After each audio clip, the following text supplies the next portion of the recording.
We're ready for you if Okay. you want to come up and sit there. Hope we didn't make you wait. No, actually, we just Hello. Some hot coffee over here. Oh, I've been sipping on a cup on the way up in the car. Thank you. So what's new in Sac County?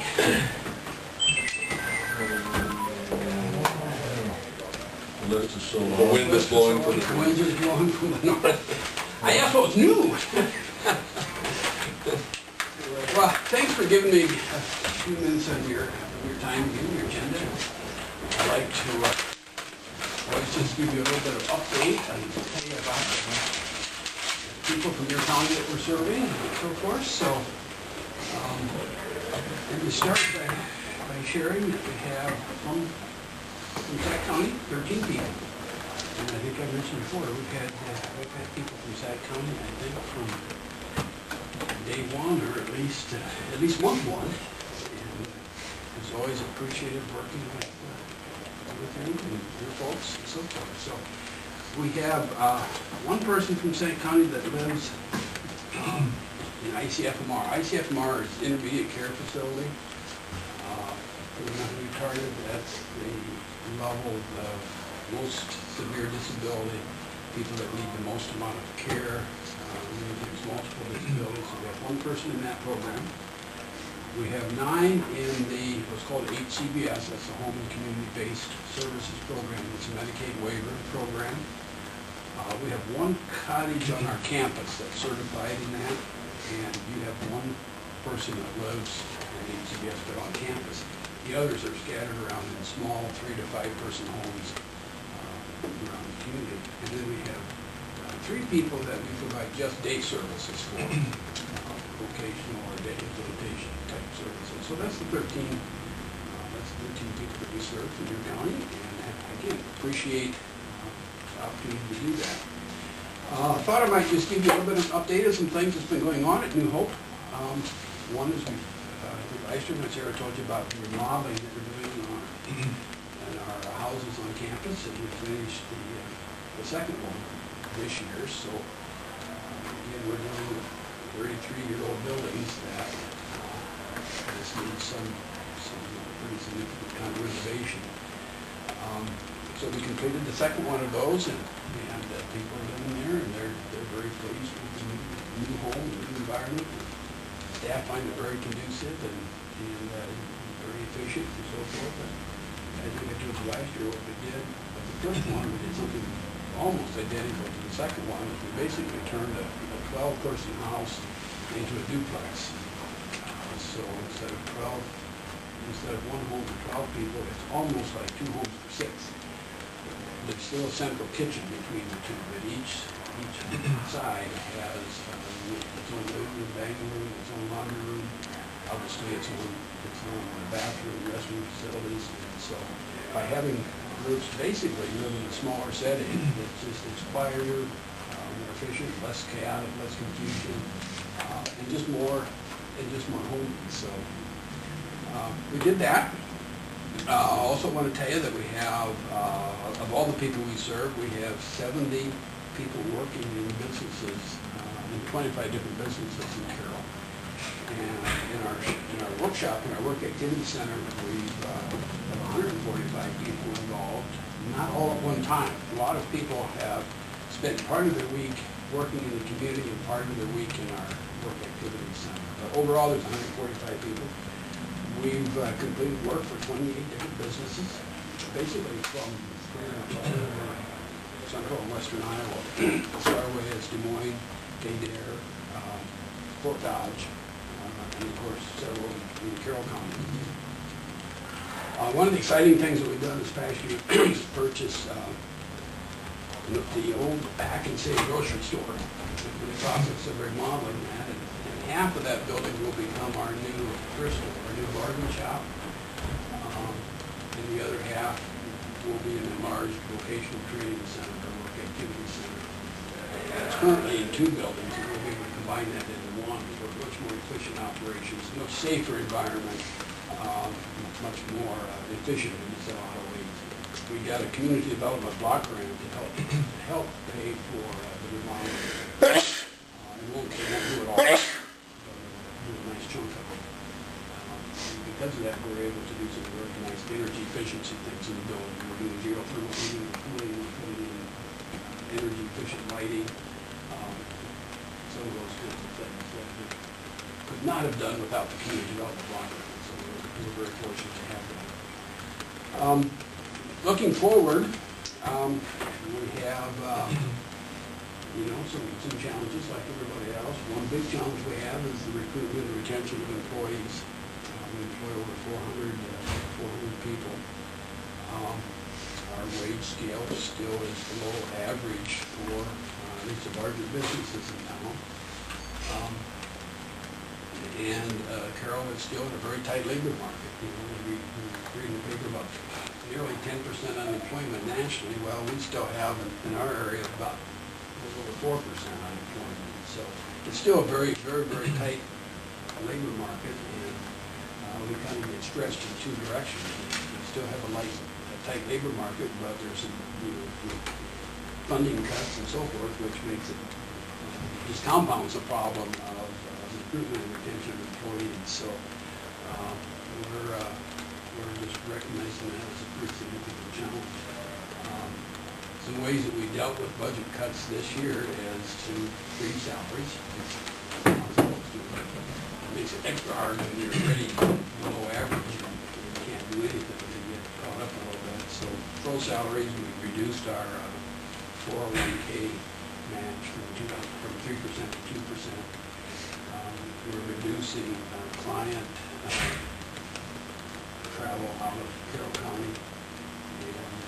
And then just a bunch of other things to try to deal with the budget cuts we have. And of course, going forward, that presents a really unique issue for us, because when you have budget cuts this year, you kind of have to make ends meet, so you make cuts. Then eventually when the economy turns around, we do cost reports, and of course we get reimbursed according to our costs. So you reduce cost, you do cost reports, so you kind of always get stuck at that lower rate. So unlike some other businesses that the economy turns around can kind of recover, we're looking at the possibility of being difficult to recover, because we're going to get stuck at those lower rates. And so, and then we have a situation where on all of our HCBS programs, if we happen to bring in more revenue than we spend, we have to pay it back this year. So I don't know of any other business that's prohibited by law to make any kind of a profit at all, or have any kind of reserve. So that just makes it tough. From your perspective, if I were you, I'd be questioning that a little bit, because you pay about a third of that fee to us. If we make money, we have to pay it back. We pay it back to the state. I know of nothing that the state's going to turn around and give you your third back. So it seems like a shell game. So anyway, that's kind of where we're at. We're excited about the future. We know there's going to be some challenges, but we feel we provide good services. We think we have a good reputation. Even though we have trouble retaining staff, we have a good number of staff that have been around for 15, 20, 30 years. Our senior management staff have all been around for, all but one, basically. The senior management has been around for a long time, 20, 30 years. Rhonda Mart, I think she's been before, is our associate director. She's been there 30 years. And you've been there 30 years? I don't look that old. Yeah. No, you don't. Well, she started when she was 16. How big she started? She's about 6. Thank you. Made my day. So that's kind of where we're at. The other thing, I'll just take an opportunity to tell you that I intend to retire. We've talked to my board about retiring next spring, so this is probably the last December that I'll be coming to see you. I've enjoyed the opportunity to do that, and enjoyed the opportunity to work with you folks. And next year at this time, somebody else will be representing who hopes to do that. let me give you, I come bearing gifts.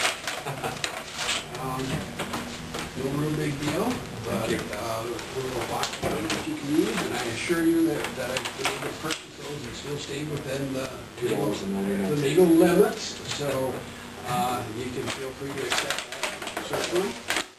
I'll leave you one of our recognition booklets that kind of just hits the highlights of the year, some of the things that we've done, tell some stories, also lists our donors and businesses that employ us, and some of those kinds of things. So if I can give you one copy and you can pass it around, that would be great. And I've been doing all the talking, let's stop and see what questions you might have. I'm very, very concerned about the financing from the state right now. We, with the state mental health commission stuff, we see those things regularly, and it looks to me like they're short $20 million to maintain the level that they've had in the past. The state contribution was about $48 million a year ago.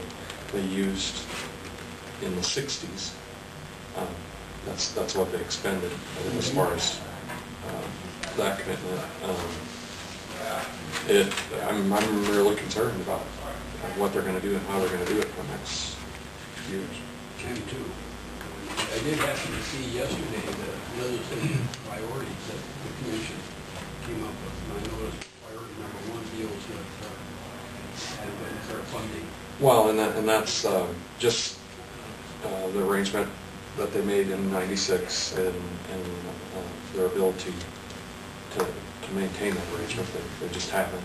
And, the arrangement that they made in '96, I think, could have worked if they would have maintained their responsibility, don't you? well, it's all about money. The arrangement was that they would maintain any growth and increase costs, which they haven't been able to do.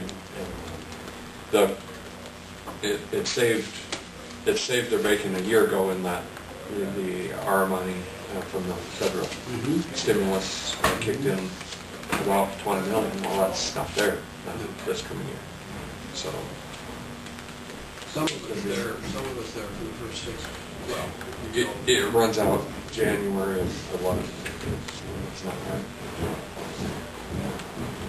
It's mid-fiscal year for us, so I think it runs out January. I thought they extended it to June, but at a reduced rate. That could be. That could be. I'm thinking, Ron, you But- That's right. But there wasn't any extra influx. They just had longer to spend it. well, there was some extra influx. Was there Yeah, extra? but like about a third of what it was in the past. Okay. I think it goes down to like 3.2% from January through March, and then 1.2 from Okay. April through June. Good memory. Thank you. Better than mine. And mine. But that FMAP, this federal money had kind of, That really helped us. well, it just allowed, it just kind of postponed the pain. Now that's gone, or will be gone. So 12 and 13 are just very concerning. Yeah. And I used to hear about 12 being a real concern. Now I'm hearing 12 and 13. Yeah, because that money is gone. And then that's the prediction. Who knows? I mean, I'm not hearing any prediction that necessarily says 14 is going to be better. I'm just not hearing any. No, those are just the front. Yeah. I agree with you. It's scary. And that's from the county level. That's kind of our biggest state exposure is the mental health funding. Most of the others are not real easy for them to change, but the mental health one is.